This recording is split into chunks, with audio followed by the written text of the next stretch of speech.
السلام علیکم ورحمۃ اللہ وبرکاتہ۔ سہیل وائس میں خوش آمدید۔ چائے کی دریافت اور اس کی ابتدا سے متعلق کئی کہانیاں مشہور ہیں۔ چینیوں کے مطابق چائے کی دریافت کا سہرا قدیم چینی دیومالائی بادشاہ شیونگ، جو کہ ایک کسان بھی تھا اور چینی عقائد کے مطابق زراعت کا بانی بھی، اس کو صفائی کا اس قدر خیال تھا کہ اس نے تمام رعایا کو حکم دیا کہ وہ پانی ابال کر پیا کریں۔ اس حوالے سے دو روایات پائی جاتی ہیں۔ ایک روایت کے مطابق بادشاہ شیونگ نے اپنے ایک مذہبی سفر کے دوران غلطی سے زہر سے بھری ایک جڑی بوٹی کھا لی تھی، جس کے بعد وہ مرنے کے قریب پہنچ گیا تھا۔ اس وقت ایک پتا ہوا میں اڑتا ہوا اس کے منہ میں چلا گیا۔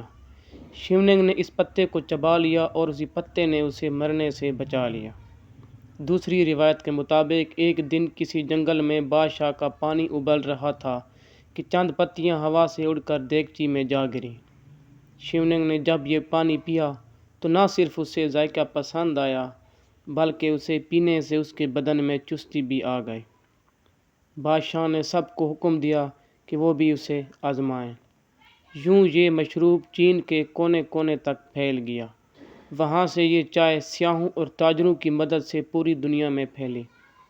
برصغیر میں چائے کا استعمال ایک دوائی کے طور پر کیا جاتا تھا۔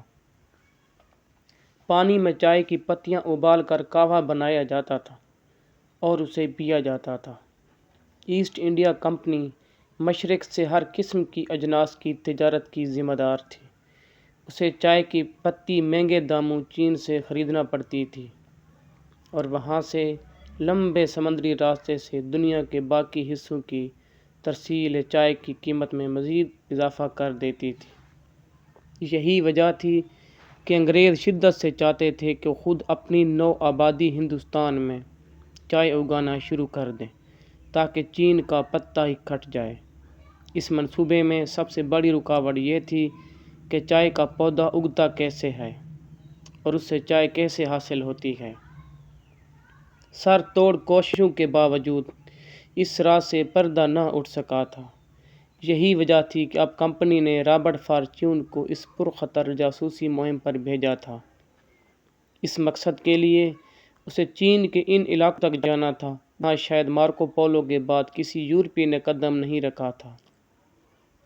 اسے معلوم ہوا تھا کہ فوجیان صوبے کے پہاڑوں میں سب سے عمدہ کالی چائے اگتی ہے، اس لیے اس نے اپنے راہبر کو وہیں کا رخ کرنے کا حکم دیا۔ سر منڈوانے، بالوں میں نقلی مینڈھی گوندنے اور چینی تاجروں جیسا روپ دھارنے کے علاوہ فارچیون نے اپنا ایک چینی نام بھی رکھ لیا، سینگ ہوا، یعنی سرخ پھول۔ فارچیون تربیت یافتہ ماہر نباتیات تھا اور اس کے تجربے نے اسے بتا دیا تھا کہ چند پودوں سے کام نہیں چلے گا بلکہ پودے اور ان کے بیج بڑے پیمانے پر سمگل کر کے ہندوستان لانا پڑیں گے تاکہ وہاں چائے کی پیداوار بڑے پیمانے پر شروع ہو سکے۔ یہی نہیں، اسے چینی مزدوروں کی بھی ضرورت تھی تاکہ وہ ہندوستان میں چائے کی صنعتی بنیادوں پر کاشت اور پیداوار میں مدد دے سکیں۔ فارچیون کی محنت رنگ لائی اور بالآخر وہ حکام کی آنکھ بچا کر چائے کے پودے، بیج اور چند مزدور بھی ہندوستان سمگل کرنے میں کامیاب ہو گیا۔ ایسٹ انڈیا کمپنی نے اس کی نگرانی میں آسام کے علاقے میں یہ پودے اگانا شروع کر دیے۔ چین سے سمگل شدہ چائے کی پیداوار اور پتی کی تیاری کی ٹیکنالوجی اور تربیت یافتہ کارکنان بے حد کارآمد ثابت ہوئے۔ جب ان طریقوں کے مطابق چائے کی پتی تیار کی گئی، تجربات کے دوران لوگوں نے اسے خاصا پسند کرنا شروع کر دیا۔ چینی تو ہزاروں برس سے کھولتے پانی میں پتی ڈال کر پیا کرتے تھے، مگر انگریزوں نے اس مشروب میں پہلے چینی اور بعد میں دودھ ڈالنا شروع کر دیا۔ ہر سال 15 دسمبر کو بین الاقوامی چائے کا دن منایا جاتا ہے۔ یہ دن چائے کی پیداوار کرنے والے ممالک مثلاً Bangladesh, Sri Lanka, Nepal, Vietnam, Indonesia, Kenya, Malawi, Malaysia, Uganda, India, China اور تنزانیہ میں منایا جاتا ہے۔